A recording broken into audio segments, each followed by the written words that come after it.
Apply for a mailing address in confidence. There are two purposes for non-local mailing addresses. 1.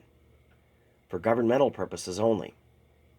Establish a non-local entity address for both state-level registration and subsequent federal-level EIN application to preserve entity operating address confidentiality. 2. For banking purposes only.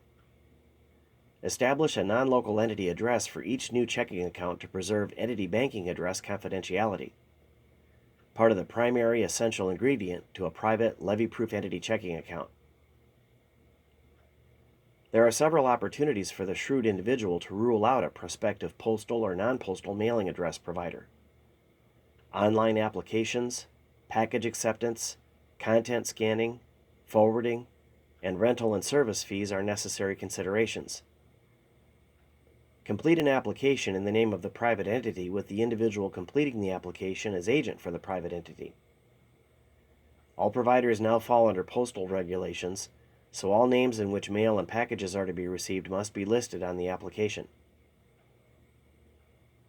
Since rental for even a small box can cost well over $100 or $200 per year, since USPS traditionally does not provide mail scanning and forwarding services, and since all mail providers may be subject to expose your confidential information, for just $60 per year it is possible to prevent exposure of your confidential information by simply establishing an agreement with a company that is a customer of mail services providers to gain access to a non-local mailing address for very limited use, either government purposes only or banking purposes only. Minimal forwarding service fees apply. Download the two documents for instructions and use the PayPal button to establish one or more non-local mailing addresses.